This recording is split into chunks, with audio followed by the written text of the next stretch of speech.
अस्सलाम वालेकुम नाजरीन, मैं है थोड़ा होस्ट आमर सुहेल कंबोह ते तुसी देख रहे हो मेरा यूट्यूब चैनल आमर सुहेल ऑफिशियल ते फेसबुक पेज। नाजरीन, जैसा कि तुहानू मालूम है कि मैं हर वारी एक नवे टॉपिक दे नाल एक नवी इनफॉर्मेशन वाली जिहड़ी कि है टॉपिक दे वीडियो दे नाल हाज़र होना थोड़े अगे। जैसा कि काफ़ी दिनों के उत्तों तुसी 2-3 दिनों तो देख रहे हो कि सोशल मीडिया के उत्ते एक जानवर दे उत्ते कीता गया जुल्म उस दे मुतल्लिक वीडियो काफ़ी ज़्यादा सोशल मीडिया उत्ते वायरल हो रही है। जिहड़ा कि तुहानू पता है कि 7 तो 8 माह की जिहड़ी कि है सी ऊँट की बच्ची सी जिहड़ी कि ऊँटनी दे उत्ते जुल्म किया गया। एक जागीरदार सी उसकी जिहड़े कि है फसल दे विच दाखल होई आ ते एक बेजुबान जानवर आ, उसनू की समझ उसनू की पता।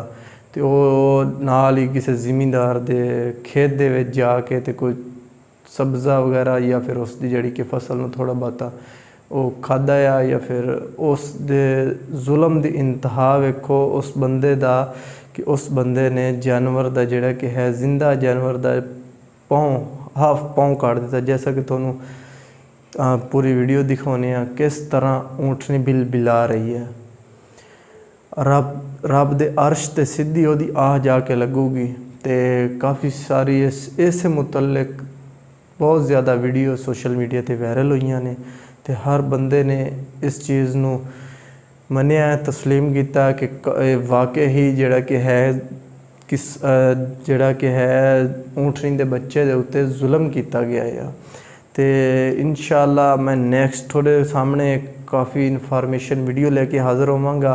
तो इस दे मुतल्लिक इस वीडियो के मुतल्लिक भी टोटल इन्फॉर्मेशन मालूमात लैके हाज़र होवांगा कि उस बंदे दा की बनिया, उस दे मुतल्लिक उन्होंने सज़ा हुई आ या फिर उन्होंने छुड़ा लिया गया या फिर उसका की नतीजा निकलिया आ। तो इस तो मुतल्लिक इंशाअल्लाह नेक्स्ट थोड़े नाल होर बहुत प्यारे टॉपिक दे नाल हाज़र होवांगे। अगर तुसी साडे चैनल ते नवे हो तो चैनल को सबसक्राइब करो, बेल आइकन नूं दबाओ ताकि साडी हर आने वाली नवी वीडियो थोड़े तक सब तो पहले पहुँचे।